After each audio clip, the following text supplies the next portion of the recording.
if you have a banjo, you have a banjo and you're going to play songs on it. Just like if you have violin or you have a guitar or you have a ukulele, you're just going to play songs on it. So I would just tell people, just approach it with an open mind and try not to approach it with the stigmas.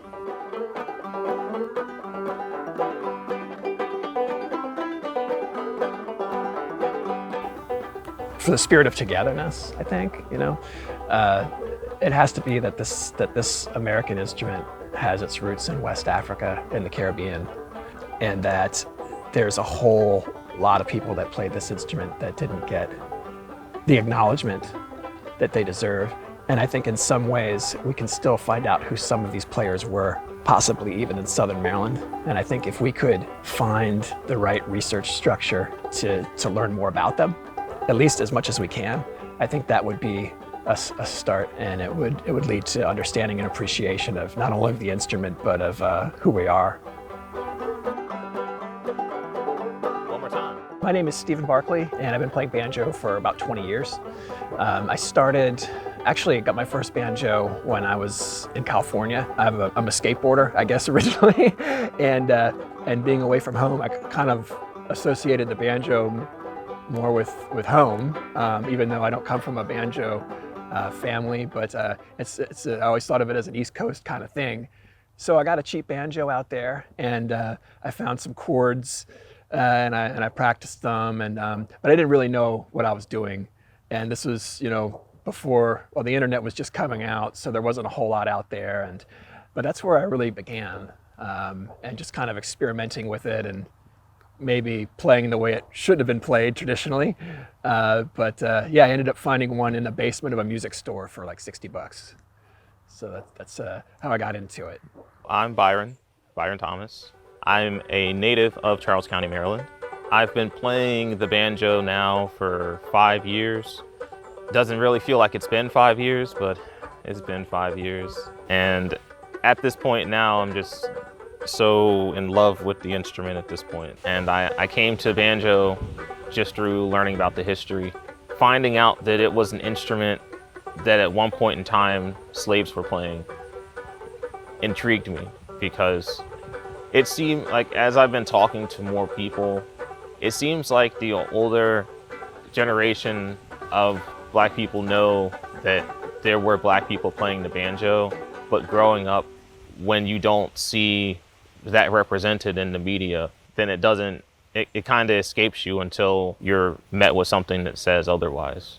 So learning the history ultimately is what just brought me to the banjo. And I started out, actually, speaking of learning the history, I actually ran across this very, it seems to be infamous now, this article about the Uncle Enos cigar box banjo, in which there was a former slave named Uncle Enos. He had a gourd banjo, and the gourd had cracked, because a lot of banjos from the late 1800s and before were made the traditional way of being, a gourd body, and then you had the neck and all that. So he decided to, he still wanted to play, so he just grabbed a cigar box, which were really, because of the way that the taxes were done on cigars and everything at that point, cigar boxes were very prevalent. So he grabbed a cigar box and fashioned himself a banjo from what he had left over. So I decided to go through the article and see the plans and kind of do the same thing, where it was made from like a broomstick handle. I found a broomstick handle in my house, old broom, so I said, I'll go ahead and use that. Got a cigar box from someone at work, and I just used a pine neck, and then threw some tuning pegs on, and strung it up. And it's quiet, but not having money at the time, it's allowed me to get into playing the banjo.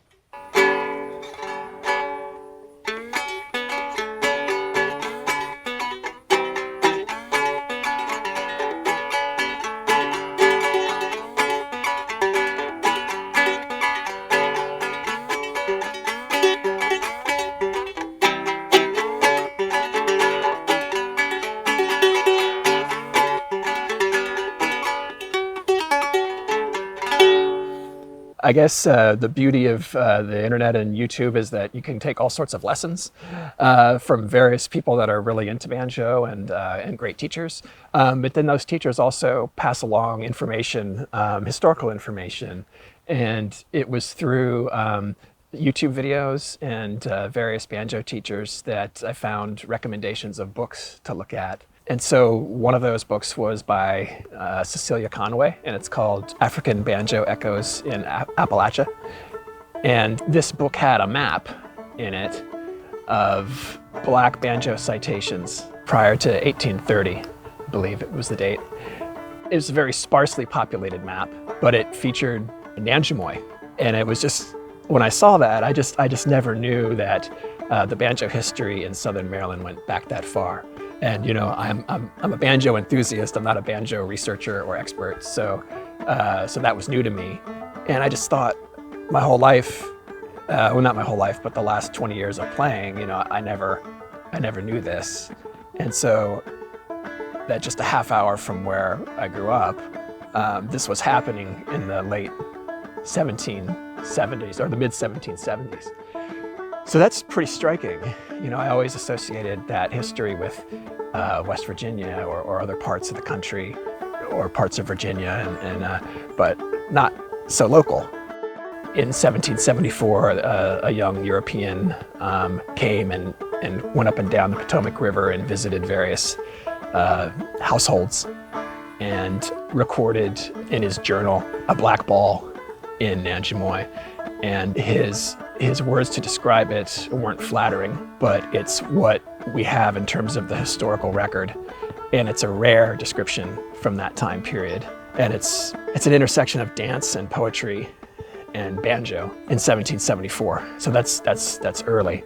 He also went on down to St. Mary's County and also witnessed fiddle and banjo, which is possibly just the second instance of fiddle and banjo being played together in the written record. So there's a lot of history there that I never knew, and the books that come out are just kind of mind-blowing in that way. So I think what my friends and I decided to do was to work together with local organizations and try to bring some attention to the African roots of the banjo, to the West African roots of the banjo.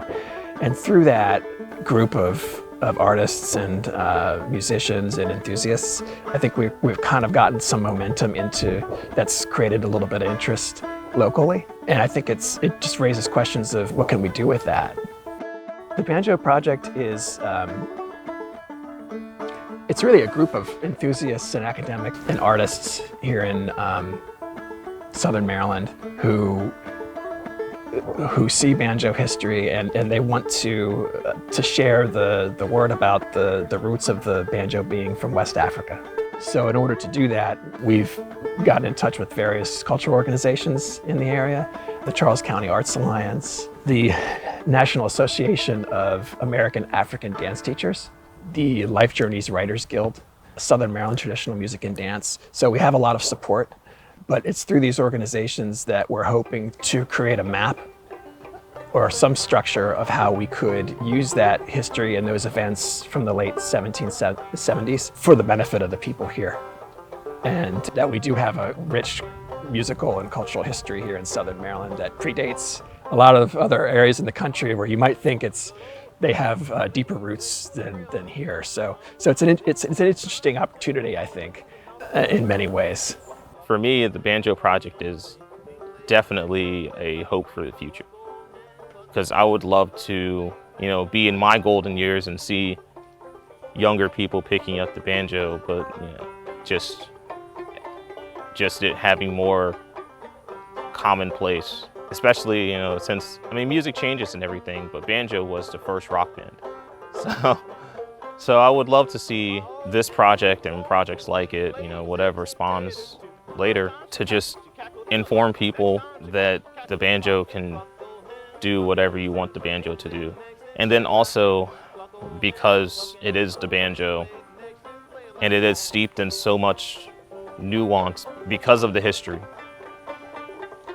it also is going to force us to have conversations that we have to have, and that's something else that I hope for the project, is just through informing people, for them to be able to see not just the banjo of today, but the banjo of yesterday, and see how it's come a long way from minstrel shows to being seen as this mountain folk instrument, to seeing it as, well, it's an instrument and it can hold its own just like anything else can.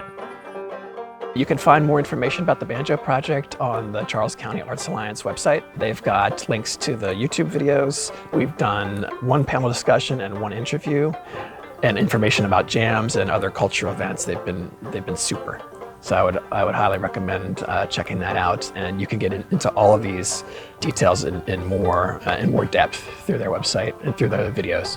The banjo is a great instrument, and it has a lot of potential that has still yet to be, brought to light.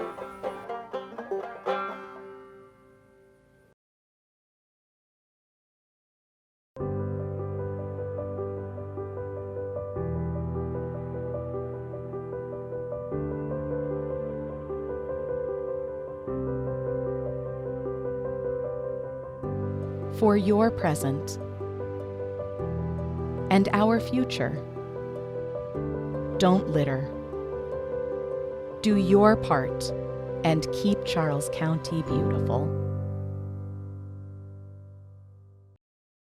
Applying for jobs with Charles County government is now easier and more efficient. Visit www.charlescountymd.gov for more information.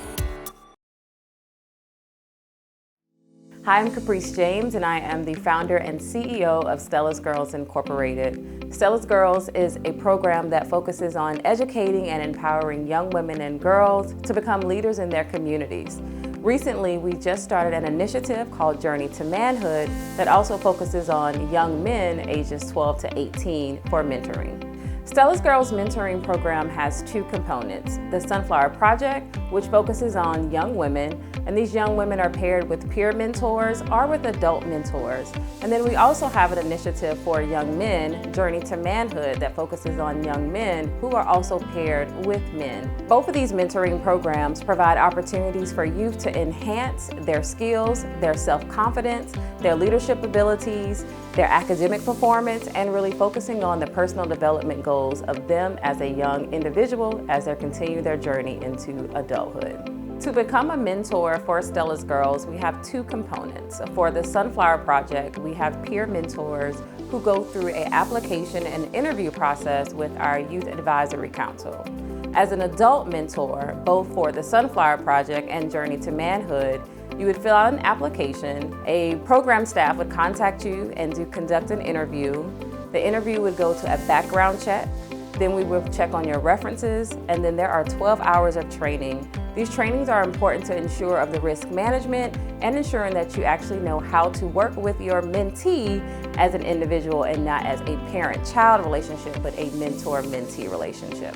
To become a mentee of our program, either the Sunflower Project or Journey to Manhood, the application process is pretty simple. A parent or the student can fill out an application, and then a program staff would reach out to you. The program staff would then conduct an orientation with the parent and the mentee, which would be conducted with program staff and our Youth Advisory Council. To be matched with a mentor, we take a mentee assessment to identify the goals, hobbies, interests, and what the youth are interested in. With this assessment, we match it with a mentor's assessment who also may have similar interests or are serving in that field that the mentee may be interested in going into. Once the mentee and mentor assessments have been complete, then the matching occurs. Before the matching, we ensure that the parent and the mentor have had an opportunity to meet each other, and that any questions that the parent may have of the mentor are complete. After this, then the match process begins and the mentorship relationship begins to form. So our mentors either meet with our mentees either once a week or 2 times a month. Activities for a mentor and mentee include educational workshops, field trips, and activities with the entire group, both from the Sunflower Project and Journey to Manhood. The activities for the mentor and the mentee are at no cost to the mentee. The program is fully funded, and youth ages 12 to 18 years old, both male and female, are eligible for the program. Other youth that are eligible to attend the program, it's really open to everyone. So it doesn't matter where you come from, what your abilities may be. The program is free at no cost to you, the parent, and the mentee. We just ask that you come and join us. For more information about our mentoring programs, you can visit Stella's Girls at stellasgirls.org, or you can go to all of our social media platforms, Facebook, Twitter, or Instagram. And we are here to educate, empower, and lead our youth.